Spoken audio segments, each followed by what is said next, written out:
See you, TMG. Statements.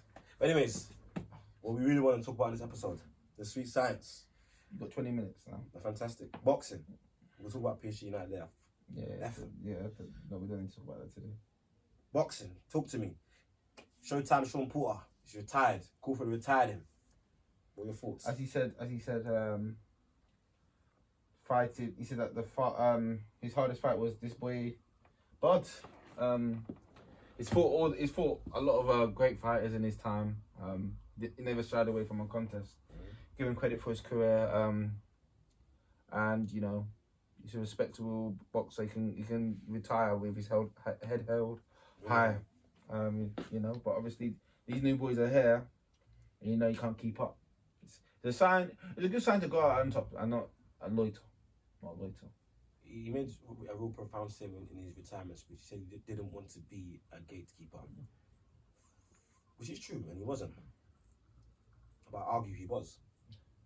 And why would you argue that he was? He was the ultimate gatekeeper, meaning in an era where because in this era there's 4 belts, so if the top guys don't have all 4 belts, you fight someone else, you can win a belt. So top guys in the division.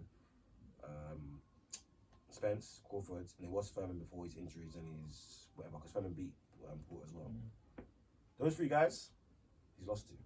If those 3 guys held the belts, he's not winning no belts.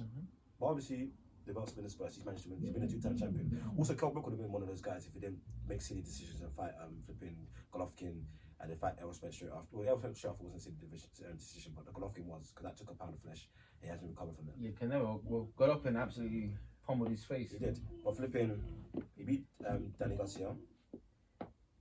He beat AB, both Berto and Broner, Malignaggi. Broner had a couple. But that was in Broner's prime weight. He beat Ugas as well, even though officially Ugas, I think unofficially Ugas won that fight. Well, that's a story for a different day.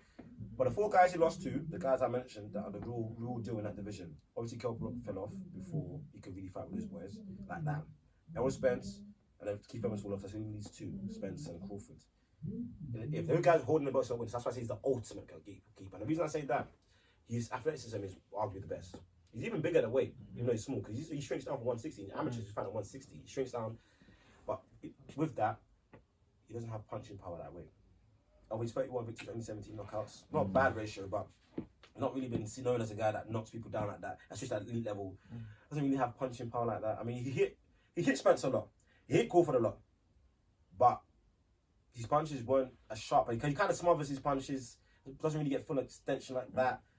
He's not a sharp, crisp puncher like Errol Spence or Crawford, and even to an extent of Furman. They have fighting power. They have good power, solid power.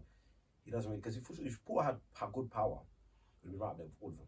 Like, or even if he had destructive power, he'd right up there with all of them, because that would have made up for his lack of skill, because he makes a lot of mistakes. And then going into the fight, that's how he lost. Because Crawford, very nuanced, switch hitter, can do everything in the ring essentially. Good, decent defense, decent to good defense, very quick, very agile, very methodical. Like I said, can switch hit, jabs to the body, commits to the body. Good footwork. Great footwork, takes you out.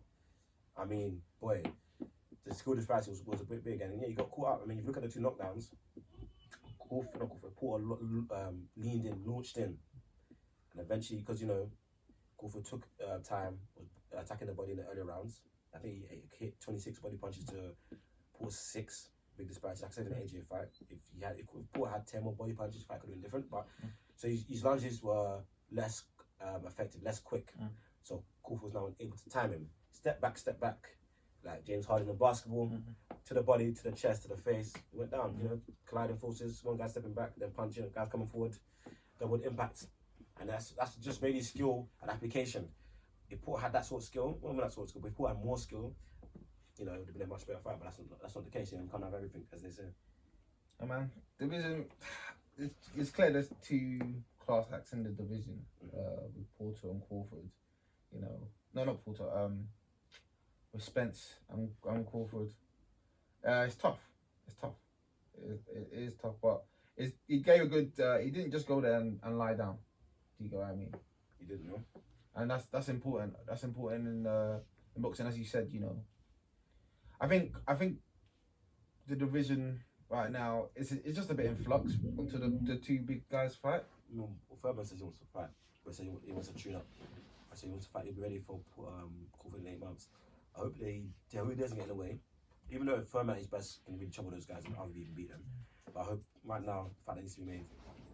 Spencer Crawford back-to-back fights, two fight deal. Like I said to my friends and I said in some of the segments I've done, I would liquidate my assets to go to that fight. But Spencer's already been avoided. He didn't fight Pacquiao.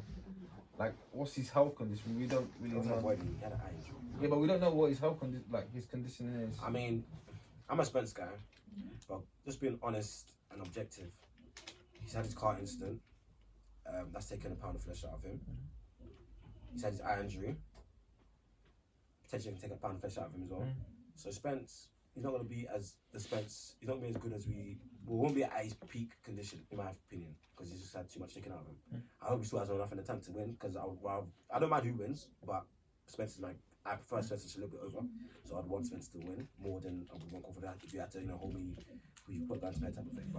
But yeah, Spence, he's not gonna, in my opinion, he won't be 100% because he's physically just had too much taken out of him.